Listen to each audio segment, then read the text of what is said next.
We live? We're live. Okay. Danny Bampin, hello, welcome back. Been here a few times now already. It's always good to get an update on your latest adventures, and I know you've launched a new project. Can't keep up with your projects. How have you been? And tell us a little bit about what you've been up to. Well, it's good to be back. Thanks for having me. Good to see you. I've been doing a lot of things, really, trying to keep myself afloat and keep myself alive like everybody else in this weird economic climate, which has got all this global pandemic bullshit and wars and stuff. But yeah, I've as you know, for a long time been involved with the evictions and stuff. Obviously, you were evicted yourself, and you helped other people not be evicted. And I've been facing that prospect because of my 40 grand worth of arrears and the fact I got a possession order against my house, and it's been there for over a decade, and it was renewed, or the Halifax were given leave of the court to continue it, so it's live. And I'm literally 30 days or one payment, and then eviction hearing and eviction notice and eviction date. So my mortgage is more than 2 grand a month, and my family business is not doing as well as it used to due to COVID and lockdowns and all that stuff, and lost customers because they've gone bust, etc. So I've not been able to pay my mortgage through the business as I previously did, and stuff. So I'm in a bit of a pickle. So I came up with the idea a while back, late last year. Sendmeapound.com. I registered as a domain name. So my idea is simply to see if I can get 250,000 people to send me £1, and then pay off my mortgage in its entirety, and then take legal action against the bank to see if they followed all the rules, the legislation, and didn't defraud me in any way or missell the mortgage in any way to me, which I believe they did.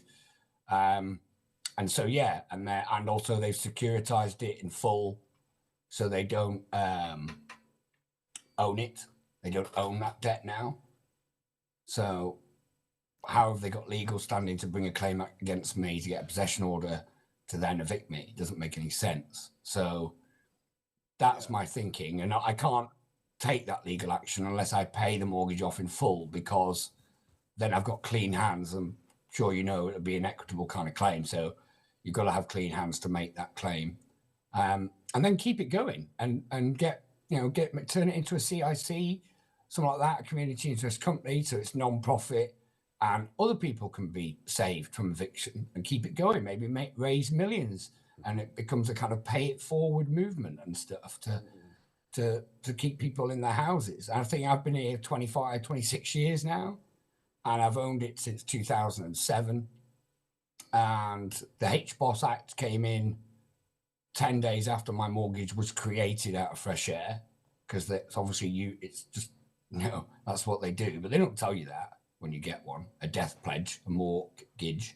So, yeah, I mean, obviously what happened with Tom Crawford was a bit of an eye-opener, because I suggested at the time that he could have set up a crowdfunder, and because he had thousands or hundreds of people come from all around the country and it was in the media, I think if he had a crowdfunder, then he would have paid off the 40 grand and he'd still have his house today. See, well, I think a lot of people who try to criticize people's attempts to challenge the bank and the mortgage and all that thing, you get the usual criticism, which is like, just pay your bills or just pay your mortgage. What's wrong with you, right?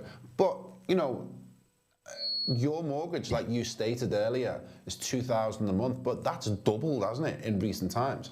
And that's the whole scam of the contract. How can you go into a contract with somebody agree terms, and then they just arbitrarily change the terms, right? So they can increase the amount that you owe them. And what you've got at stake, what they've got at stake is fake money, fiat money, which they've conjured up out of thin air in order for you to be able to use that as credit to buy the bricks and mortar. And what you've staked is actual, real, tangible property, a house, a home, bricks and mortar. And then for them to double the payments, right?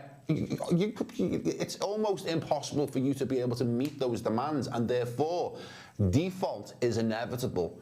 Repossession is inevitable, and it's not about just pay your bills. It's that's how it feels, doesn't it? That's how they want you to feel. Yeah, absolutely. It's so close. You give up, but that's the whole shell game of the scam. They put up thinner. They put up fake money, and you put up bricks and mortar, and they're able to change the terms of the contract through manipulating interest rates, and then they come and snatch the property. I mean, that's at the center of the scam is that concept, and that's what a lot of people can't grasp. And I think that's credit to you, is being in this struggle for so long.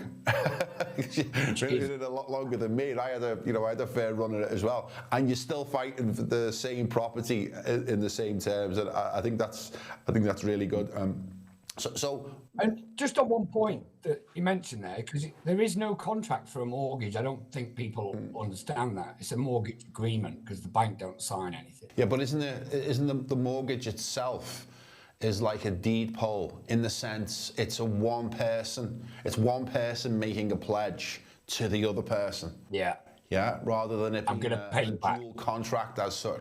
Because when they made the claim against me in the county court, they stated on their claim form that I was in breach of the contractual monthly amount, and I hadn't paid the contractual monthly amount. So when I went to appeal, because when the possession order hearing was just a farce and done by a deputy district judge who didn't really know what she was doing, to be fair.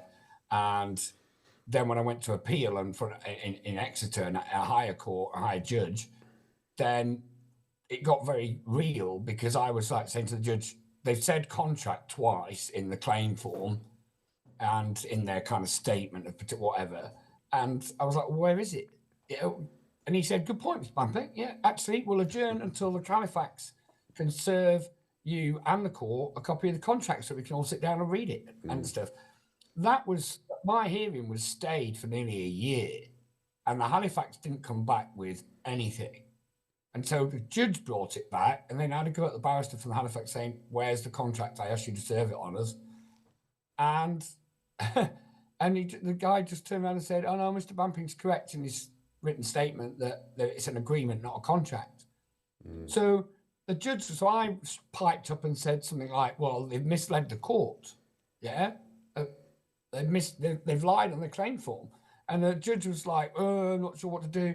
So he didn't allow my appeal, but he told them that if they came back for an eviction order, that it had to go before him, and he's left now, retired, and that it probably wouldn't get granted, because obviously I pointed out that so they never went to the next day to try and evict me. So I paid £1 for another 3 years after that. But I didn't have any money at the time, because with the whole pound thing, which you'd been doing for a while, wasn't it? You paying your monthly mortgages for £1, and I remember finding out why they ask you to pay the pound, whether it's mortgage or whether it's credit card loans or whatever it may be. They say, okay, look, if you can't afford your repayments, you can take a break just as long as you pay us £1. Right? And what that is for is due to the statute of limitations. So in a simple contract, the statute of limitations is only 6 years, mortgage is 12 years. Yeah. Right? But if you stop paying during those 6 years, after 6 years, they can no longer enforce it in court. Right? But the 6 years is reset the moment you pay anything, right, within that period. So that's why they keep £1, so that they can keep pushing back the statute of limitations and it's not being expired. So that's the reason. It's not because they're being nice to you, it's because they want to keep that enforcement power they've got in the courts in play and not Right. let it run out through Yeah. time. Yeah, so that's one of the reasons. And yet, Whether you're the other side of that, pound. But you're one of the only people I know that was able to negotiate a deal on a mortgage for £1, because a mortgage is different than a loan, because it's secured with a mortgage deed against your home. yeah, yeah, and that's the thing, is that the other side of the coin, literally, is that ultimately they capitalised my arrears. So I had £44,000 worth of arrears, and I was paying £1 a month to stay in honour of the contract, well, the agreement. And that was the thing. That's what I pointed out to the judge, is that he asked me, why are you paying £1? And I said, because it's an agreement, not a contract. And because they've not refunded that £1, they've agreed for that month to take £1, because it's a monthly reoccurring agreement. Explain that, Danny, because that's a really interesting concept. Well, it is, because it's factually correct because of the interest rates. Because the interest rates change, and therefore the mortgage changes and goes up and up and up when the interest goes up. And so if you think about it, it can't be a contractual monthly amount, because it fluctuates, it changes. And it's an agreement, not a contract. So from that perspective, if you pay £1, you're paying something, you're staying in honour of the agreement, you're paying, you're staying in honour, and if they don't refund it, then they've accepted it for that month, and then you continue. And then I got 44 grand's worth of arrears. This was 6-7 years ago, and they had agreed to consolidate those arrears back into my mortgage. It can only repossess you if you've got arrears. That's right. Right? Yeah. And I'm now back, I've got 37 grand's worth of arrears, and I'm now just about to write to them and see if I can consolidate those arrears. But I don't think they'll let me do it. But if you think about that, I've got all the legal costs from Walker Morris in my mortgage.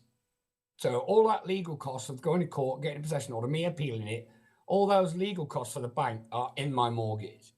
And all the interest on the arrears is in my mortgage. And then if they do that debt again and recapitalise that arrears, I'm going to be paying money, interest on interest on interest, if you think about it. Yeah, that's what they want. They don't want you to think about it, do they? Because the compound interest can easily get away with you in your own head. It's like, that idea of exponential change. It's really difficult to conceptualize because it's like a compound interest. Once it starts to compound, it grows in every direction at once. Like the guy with the rice on the chessboard.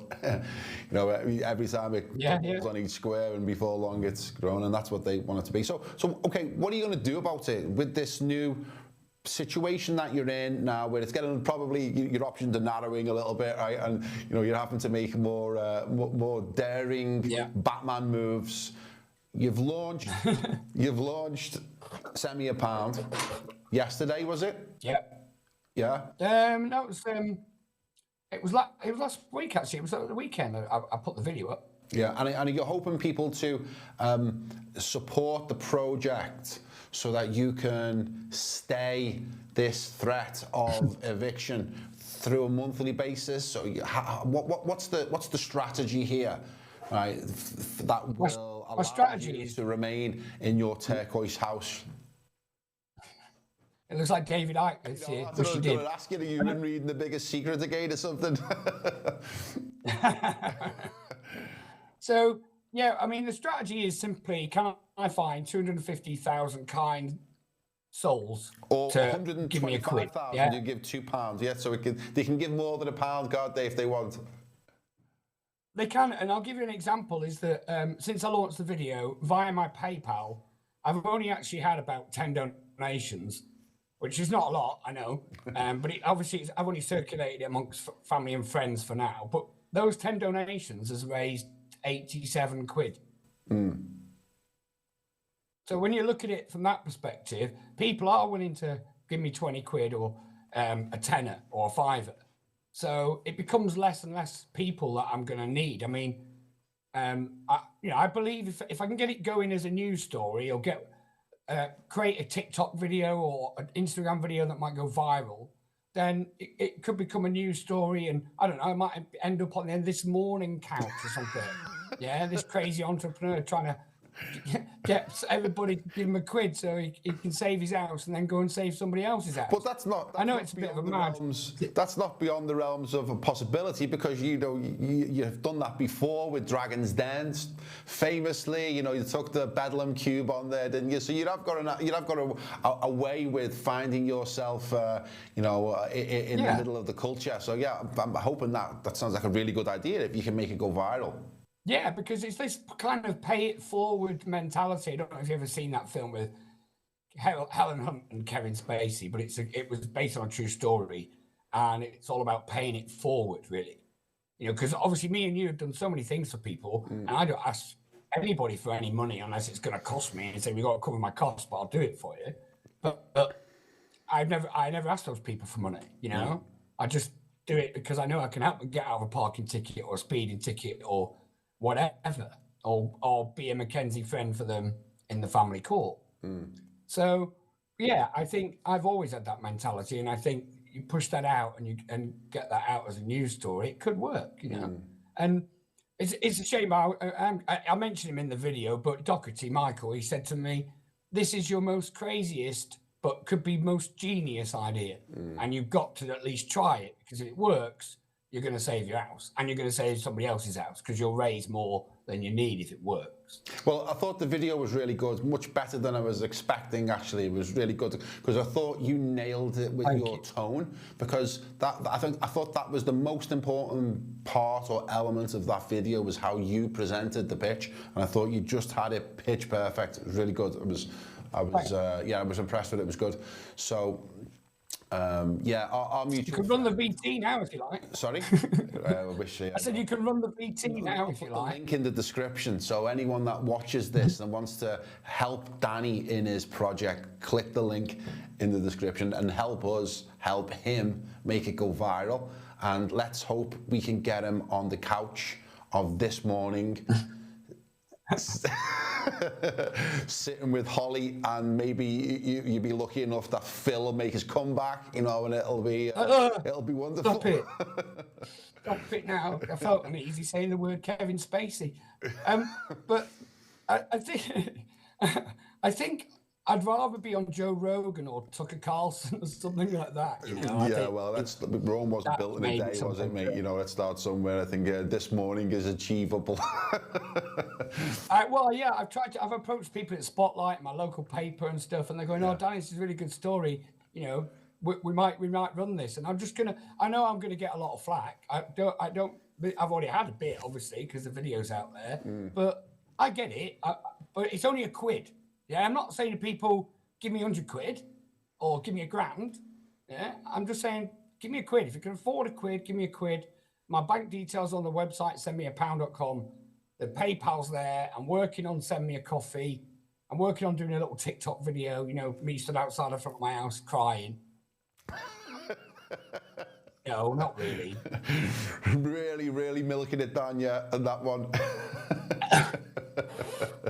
But yeah, I mean, I've not been doing that, but it has been my main focus, trying to save my dad's, my family business and stuff. It's been there for 30 years and some, and slowly clawing it back, but not quick enough, and obviously not quick enough to be able to afford the mortgage and I missed the payment yesterday, we're on the 30th of April, so I was supposed to pay yesterday and I didn't because I haven't got it. So I'm like, does that mean that you can pay it late? Or have you got a window of opportunity before they're gonna ratchet up the pressure? What's that mean?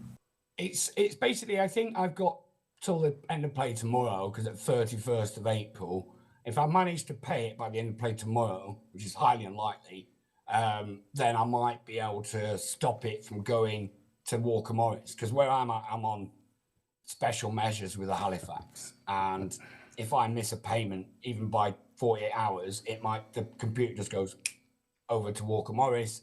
Walker Morris then, within a day, will file at the court for an eviction date. So and then with my 50th birthday at the end of May.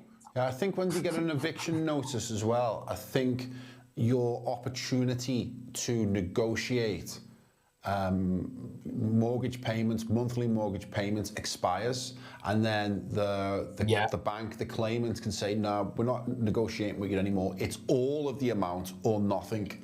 So they can take that position. Then or they want the arrears.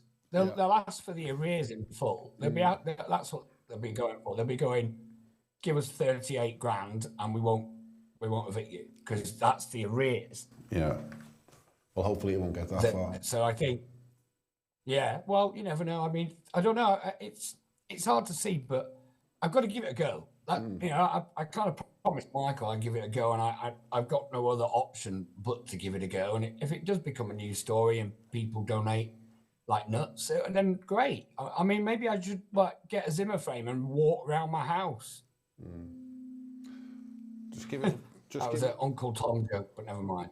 But there's another point to this, isn't there, as well? Is that if you're successful in staving off these fucking predators who are stealing all of our property all over the country, you know, this is an ongoing problem. The rapacious nature, the insatiable appetite of greed for these international bankers that are not even fucking British in the first place, and stealing all of our property through manipulating the financial markets in order to, you know, just asset strip the country. Because I think that's what we're seeing now in the UK, from my distant vantage point, is that it just seems like there's an asset stripping operation going on, and it's like, grab whatever we can quick. This thing is going down, and we're going to steal what we can and suck it all out of the country as quick as possible. And I kind of see that's, you know, the vibe that's happening in UK at the moment. It just seems like a free-for-all for these oligarchs.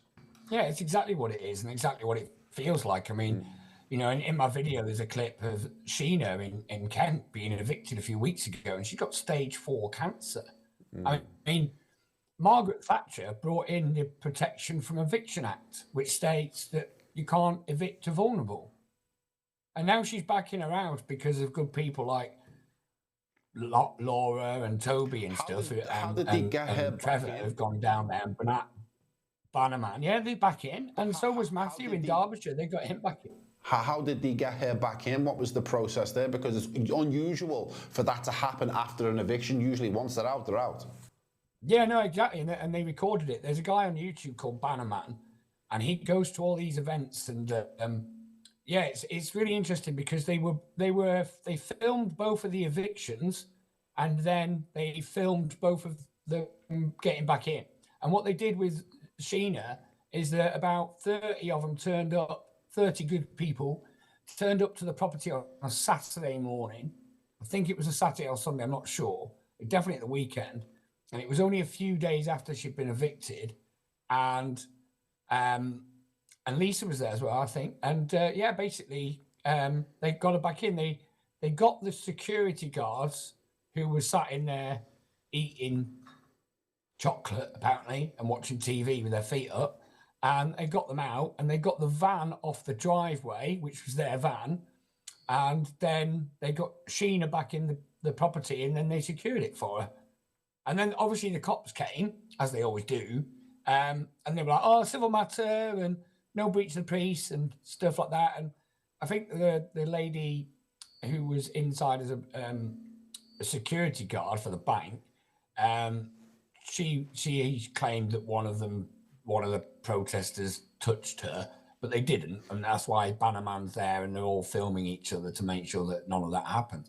And a similar thing with Matt in Derbyshire. Apart from what was weird about that is the amount of unbadged security guards working for the court, apparently, and none of them had their lanyards, badges out saying who they were and photo ID and all that stuff. They're all tucked in their jackets. And there was loads of them. And then there was loads of police at the eviction. But when they got back in, loads of police came. But they couldn't do anything. Civil matter. And nobody had been hurt. There was no criminal complaints or anything. So they've just left it. As far as I'm aware, they're still there. They're still in the houses. Good. You bring up Lisa a mutual friend, a friend of the podcast. She's been on the show a couple of times, and we've discussed many really, deep, esoteric topics on banking and money creation and international finance, of which she is somewhat of an expert. And you mentioned, I think in the video, or it might have been in a message to me previous, that part of the strategy that you may employ with this sendmeapound.com is that you will use any excess or any further funds that come in to bring an action against the bank, to attack them from a position of strength where your property is not what's at stake, right? And therefore you can bring a more powerful claim. And you talked about Lisa maybe helping you with that. Give us a little bit of info with that whole perspective, though, so that people who don't really know what it is we're talking about get a little picture, a little window into it. Yeah. So basically, ultimately, if I pay off the mortgage, then I've got clean hands, which enable me to bring the claim. And I'm pretty sure you'd agree with me. No one is going to win in the court against the mortgage company or a bank. Yeah, because it's rigged, and no one can win because no one can be seen to win. And if somebody went through the county court as a defendant against a bank and it went all the way to the Supreme Court and became case law, it would make PPI look like loose change, and it would collapse the system because everybody would just instantly stop paying their mortgages. Well, it underpins the whole system. The whole system of usury and money lending is underpinned by the mortgage housing market, because that's where they have vice-like grip, a death grip, over the people. So they're definitely going to resist at all costs. They're going to put up, as much of a blockade as they can. But ultimately, if there's enough people bringing enough valid logical arguments, in the end something might give, and that's kind of what you're working on with Lisa, with the whole securitization angle. Is that kind of how you would approach the counter-attack? Exactly. So that's the thing. It's like going around the back door. It's like, I'm not, and also being the claimant and not the defendant. Yeah. So, and it's an equitable claim, it's not just a legal claim. So there's a lot of different things there, and I think doing that way, I've been told that if I was successful, that I'd have to sign an NDA and it would all be in the private. And I'm like, well, I don't want that because that's not going to work for me. And they're like, well, if you don't sign the NDA, you won't get paid out. And I'm like, well, it's not about the money because I've already paid the mortgage off. It's about exposing the fraud of the money creation out of fresh air that they don't tell you about. It's about exposing the fact that as soon as they get the legal mortgage charge on the land registry and you sign your agreement to pay them back, then they've got the right to securitize it. But that securitization, when they put it in an SPV, a special purpose vehicle, and it gets put into a pool of other mortgages and SPVs and stuff, it becomes kind of lost. But I know through what Lisa did and looked into my mortgage that mine is owned by a New York-based bank. It's actually in the video, New York Bank of Mellon. And that's where my mortgage is in its entirety. So it's not just been securitized legally, which is what I understand is that they're allowed to do as per Paragon Pendon, or so I can't remember the case law that was about securitization. Yes. So, but what they're doing is they're selling it equity as well. So, but that's hidden, and that's where that Carmel Butler report. Just to simplify what you've just said there, which includes a lot of legal and financial jargon, right? Is fundamentally the banks. That's the name of the game, isn't it? But the banks sell the mortgage internationally as a bundle of other mortgages, so they make off it at least twice. Yeah, and that gets distributed, you know, to international markets, New York, London, France, other places. It just gets sold on, doesn't it? You know, and then it's like, who is the owner of the mortgage? Because that's the most important thing when a claim is being brought against the defender, in which case it's you. Who is the owner? Yep. Because the owner has to be the one that makes the claim. The agent can't make the claim. It's like, you know, a common law right is you have to be able to face your accuser, don't you? You know, who is it? And that's what they're hiding from the public into this offshore structure, this offshore like black hole of financial wizardry, you know? Yeah, and they've been paid in full, like you say. And once that securitization's gone, how do they have legal standing in the courtroom to bring the claim? Because what I discovered is, before they made the claim in 2012 against me to get a possession order, they had already securitized it legally and equitably. So when they did that, they had no legal standing in the courtroom, but I didn't know, and the bank did, the court didn't know, but I know now. So that my other strategy is to make an application, and I've done the majority of the work, to be honest, because I put all this argument together to stop them renewing it and getting leave of the court to make it live again a couple of years ago. And this lovely district judge, and she was actually quite lovely, right, to be fair. And she said to me, it's a fascinating argument you've put forward to the court today, Mr. Bamping. However, I'm here to decide one thing, whether they can have permission, leave of the court, to continue with their possession order and make it live again. Because obviously, like you said, it becomes dead after 6 years. But she said, I'm not giving you legal advice, but this is an argument to set aside the original possession order. That's what she said. And actually, that's what I'm going to do.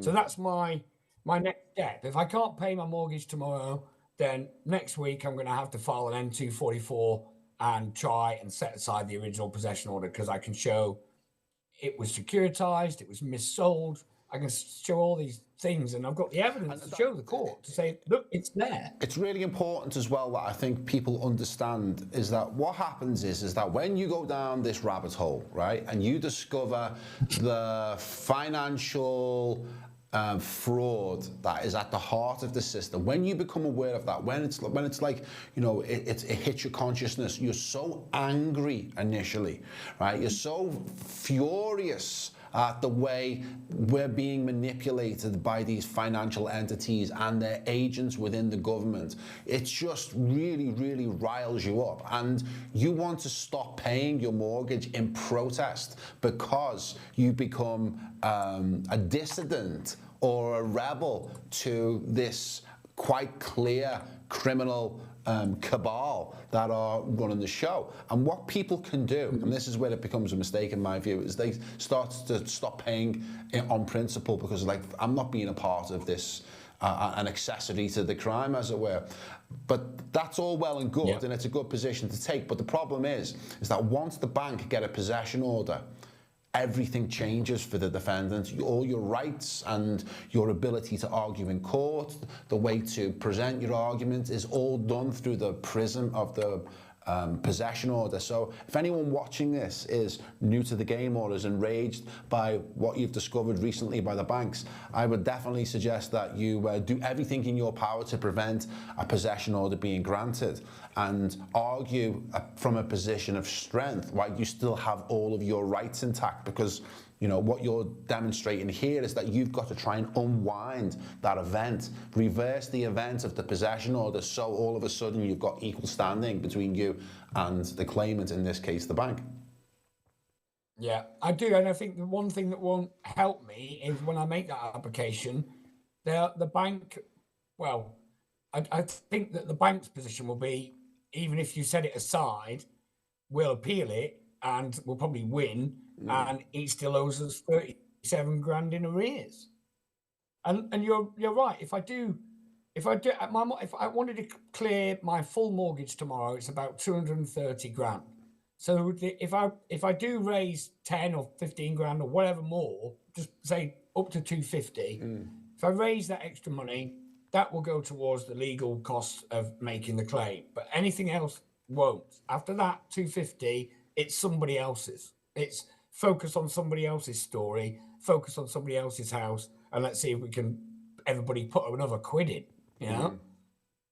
Yeah, well, the sendmeapound.com is not the only fantastical project that you've been involved in. You've got so many, it'd take me too long to go through them all. But the last time we were chatting about your campaign in Plymouth, or one of your campaigns in Plymouth. I'm sure the whole of Plymouth Council dread the day when a letter comes in from Bamping, or some kind of complaint comes in from Bamping. I'm pretty sure that the Plymouth Council have got their own Bamping department, right, where they've got someone who deals with I'm on a spot. I'm on a spot. with it. But you know, the funny one that you did recently was the John Hawkins name change situation. And if anyone wants to watch that, go back and look at our previous conversation. But you've got a little update on what happened with John Hawkins, because haven't they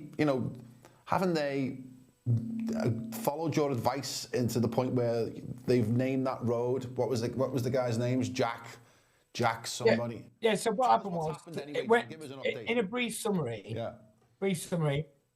George Floyd died 22nd of May 2020. Black Lives Matter happened. Labour woke council. They had one complaint from the people who own the cafe in the square, even though it's not registered in the square, Cosmic Cafe. They don't have proper milk. And basically, they then forced the council to make an instant decision, literally within weeks, to change the name of the square to Jack Leslie Square. He was a footballer. John Hawkins being a very famous Plymouth son. Yeah, so John Hawkins is like mega famous in Plymouth. And in a way, he did more for Plymouth than Drake did. And he was Sir Francis Drake's cousin. So when Drake and the Armada story, he was playing bowls. So John Hawkins was in the front of the first boat chasing the Spanish off. And so John Hawkins was the mayor of Plymouth. He was an MP for Plymouth, you know, and that's why he became the chief commander of the Navy. And he rebuilt the Navy under Queen Elizabeth. But the one thing that him and Drake did at the request of Queen Elizabeth at the time was to go on 3 slave trade missions to Africa. And that's what they did. Because imagine if they said no, off with his head, right? So it's a bit mad, really, when you can't judge yesterday's actions with today's morals. And what Plymouth City Council tried to do with Sir John Hawkins Square, they tried to replace a perceived racist, Sir John Hawkins, with a perceived victim of racism. Because Labour and the whole woke community think that slavery is racist, which is obscene when you think about the Barbary slave trade. You think about the first legal slave trader in America was black. Yeah, I told Jenny from the BBC from Spotlight that. She didn't like that when she interviewed me, that I told her that. Didn't get aired either. But the point is, the Plymouth City Council made this really rushed decision. They didn't disclose the decision when I appealed it in the court. So subject to the whole court case, not on the table. That's because they didn't follow the policy, because they didn't get permission from Jack Leslie's family until after they made the decision, when their policy said they had to get permission from his family before they make the decision, as it becomes a nomination. So they did things backwards. That's why they hid the decision. And in the meantime, Muggins here went on Google Earth, looked at Home Park, where Plymouth Argyle play, which is half a mile through Central Park from my house, and the road off Outland Road, which basically circumnavigates Mayflower Car Park, which is behind the Life Centre, a big pools and sports centre, which is opposite Home Park. And so basically the road where Home Park is didn't have a name because it became unadopted 15 years ago when they built the Life Centre. And so nobody is responsible for the maintenance of that road, which is why it looks absolute mess. And yet I said to the council in an ADR letter, Alternative Dispute Resolution, look, why don't you name that road Jack Leslie Way, leave the square as it is, and let's not go to court. They wrote back to me, said, nah, we're going to court. What happened was I lost the court hearing. Labour lost the council at the next election, And then the Conservatives took over. And during Nick Kelly, the Conservative leader at the time, during his 1 year as leadership, he, right at the end of it, where the council officers, especially Giles Perriott, who took the signs down, and they're still down today, they basically tried to stop it, but Nick got it through in the end. And so Jack Leslie Way exists. And so because that happened, the council have gone back to court. I was in the court hearing yesterday with my friend who's doing it. I'm not doing it because I've got an extended crow against me, which I'm trying to get rid of. And I've also put on a SPOC, a specific point of contact. So the courts and the council have totally restricted me because I exposed their lie last time. And then now we're going to expose their lie again, which is even funnier, like round 2. And now they want to change the name to Justice Square, because the irony is, say, John Hawkins Square is behind the Magistrates Court where we had the hearing yesterday, which is a case management hearing. And the council have breached the rules 3 times. We pointed that out in paper to the judge twice before yesterday's hearing, and he only acknowledged one of them. And then it says the council should not execute any works until the appeal has run its course. And of course, they did that last time. They took the signs down. They've been off for 1,500 days, nearly 4 years. And it says that in the rules. And we said that to the judge yesterday, and he went, this is his words, Loz. He said, I don't have any power nor jurisdiction to force them to put the signs back up. And I'm like, what? But he does. But that's what he told my friend, self-litigant. Oh, I don't have any power to do that. Of course you do. Crazy situation. So I think, and that's it in a nutshell. I think it's funny that you're still going. It's funny that you're still a thorn in this side over this, what they thought was going to be the most simple thing. I know, we'll just take the sign down. No one's going to know. No one's going to complain. It's only John Hawkins. What are they going to do? I've got a complaint over here. Yeah, Mr. Bamping. It's turned into a 3-year-long campaign. Must have cost them thousands more to defend it. And there you are. You're still going. And you know, at the heart of it, it's an important struggle, because what you're doing is highlighting how they are trying to subtly continue to erode our culture, our people, our ideas, and these are the small little steps in the whole campaign. It could set a massive precedent. Yeah. But what's really interesting is this: Section 18, which is what they're using to change an existing road name. It says alter or alteration of an existing road name. When you look at the legislation was written in 1925 Public Health Act. It was probably written on a quill pen on really thick paper, right? They knew then that once you name a road, it goes on a map, and that map is going to be hand drawn. So they knew then we mustn't allow the local authorities to change road names, because when you do that, and the irony is, a few years ago, there's a street in Plymouth called Howson Lane.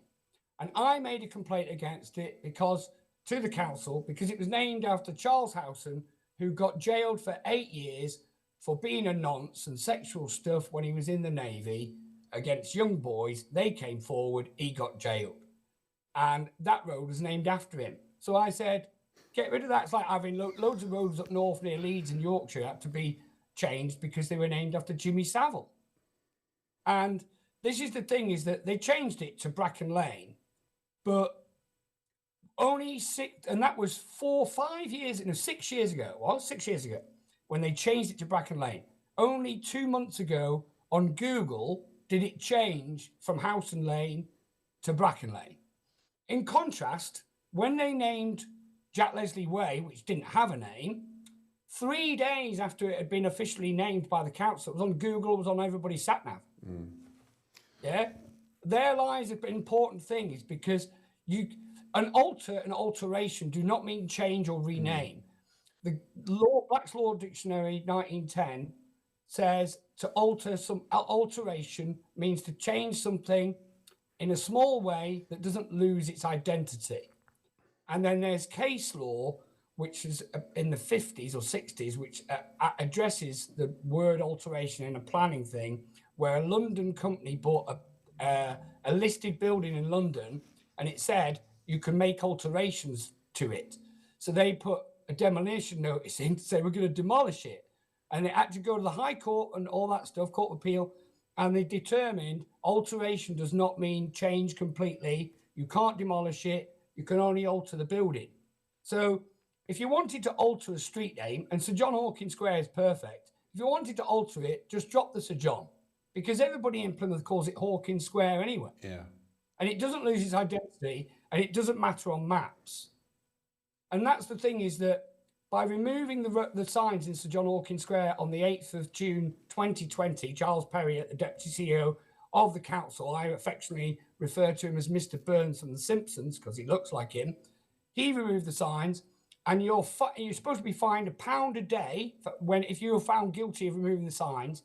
No lawful work order, no legal reason to do it. And in court yesterday, they said we're not putting back up because they're threatened by graffiti. Yeah, well, I think you might have found an angle there with the fine for £1 a day. Maybe we need to figure out how we can route those fines for £1 a day to you for your Send Me a Pound campaign. But Danny, this was just a little short update. I just wanted to catch up with you and your stories. Thanks so much for coming on again and helping me. I hope we can help you. Now, if people want to support the Send Me a Pound campaign, what can they do? How can they get in touch with you? Where can they find you? Well, the sendmeapound.com website is there. It's up and running. It's only a small website, but it's got all the information you need. It's got my bank details. It's got the PayPal email address, which is sendmeapound23@gmail.com.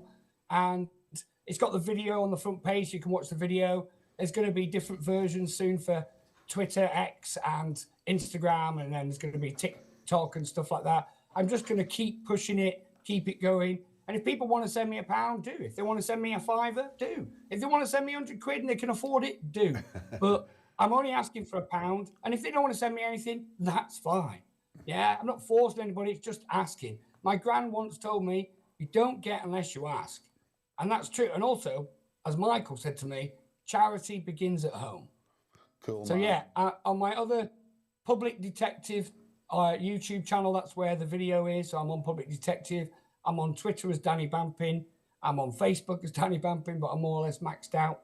But yeah, that's me. And thanks for this opportunity, Loz. I really appreciate you spreading this pay it forward message and what I'm trying to do. No problem, mate. Good luck. Really great chatting to you. I hope the next time we speak is that, you can tell me how successful this campaign is. Take care, Danny Bampin. Cheers, Loz. Cool, man. Yeah, cool. So, cool. Sounds like fun and games for you as usual.